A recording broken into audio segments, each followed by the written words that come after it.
아빠로는 70점, 남편으로는 7점, 한의사 하이든입니다. 안녕하세요. 두 딸보다 아내를 훨씬 사랑하는 한의사 김한비치입니다.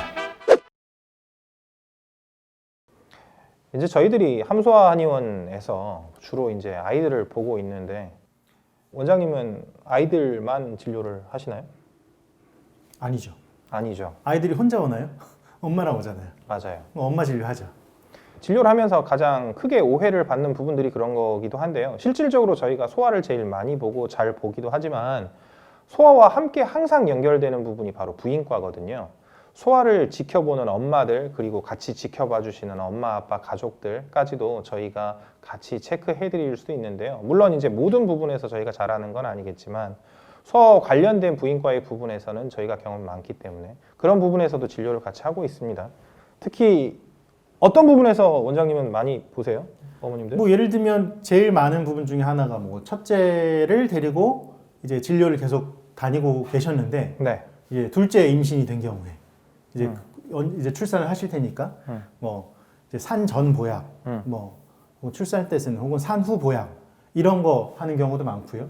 아니면 그게 아니더라도 예를 들면 엄마에 관한 진료, 예를 들면 뭐 만성 피로 증후군일 수도 있고, 만성 뭐 생리통 그런 걸 수도 있고, 그래서 여러 가지 혹은 뭐 엄마들 스트레스 많으니까 스트레스로 인한 여러 가지 증상들에 뭐 한약을 쓰거나 침 치료를 이제 꾸준히 하거나 이런 케이스들도 많고 사실 이제 엄마 아빠가 맞벌이 하시면 네. 할머니 할아버지들이 데리고 오시는 경우가 많아서 할머니 할아버지들도 예를 들면 뭐 그 관절이나 뭐 이런 통증 뭐 이런 것들을 치료하기도 하고요.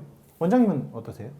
이제 뭐, 네, 그 전체적으로 그렇게 보면서도 또 아기띠 많이 하고 계시고 그리고 여러 가지 집안일 하면서 힘들 때 어깨 뭉침이나 아니면 뒤쪽, 목 뒤쪽 통증, 그다음에 두통 이런 것들 많이 호소하시는데 그런 것들은 이제 아이들이 그 놀이방에서 놀고 있는 시간 동안 선생님들이 봐주시는 시간 동안 이제 치료를 받고 가시는 분들도 계시죠. 그렇게 되는 경우들도 있고 그다음에 이제 체력적으로 힘들어하실 때도 같이 챙겨 드리려고 하는 편입니다. 저는 그 산전 보약, 뭐 산후 보약 네. 이제 이런 것들 항상 많이 말씀을 드리려고 하는데 입덧 때문에 사실 그 임신 중에 엄청 많이 힘들어 하시잖아요. 어렵죠. 네. 근데 사실 입덧인 경우에는 특별하게 어떤 뭐 산부인과, 양방 산부인과에 가도 뭐 약을 처방받을 수 있는 게 아니잖아요. 그죠? 네. 그래서 입덧에 쓰는 한약, 뭐 대표적으로 이제 보생탕이라는 처방이 있는데 이제 그런 것들 쓰면 정말 많이 좋아지잖아요. 그죠? 많이 좋아집니다. 네.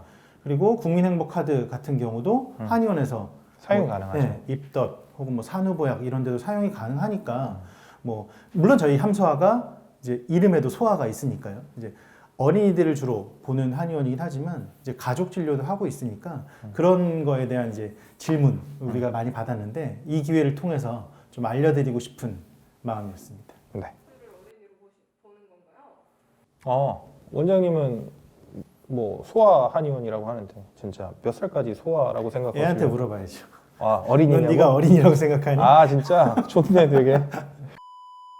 저희가 보는 것은 기본적으로 1단계는 2차 성징이 끝나기 전까지를 기본적인 관리 기준으로 삼고 있는 것 같습니다.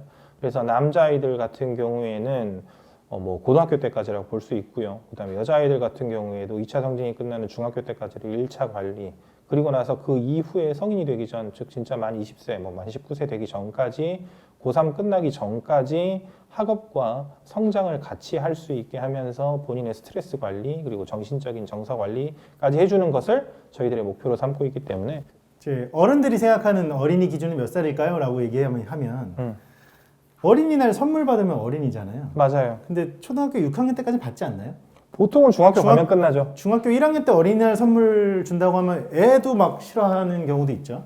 네, 그래서 제 생각에는 이제 좁게 설정하면 초등학교 6학년까지 그리고 더 넓게 보면 계속 키가 자라고 있는 키가 자라고 있다는 얘기는 성인이 아니라는 얘기잖아요. 네. 키가 자라고 있는 구간에서는 결국에는 넓은 범위로 이제 어린이라고 볼 수 있을 것 같고 그 얘기는 저희가 뭔가 해줄 것들이 있는 시기라고 볼 수가 있겠죠.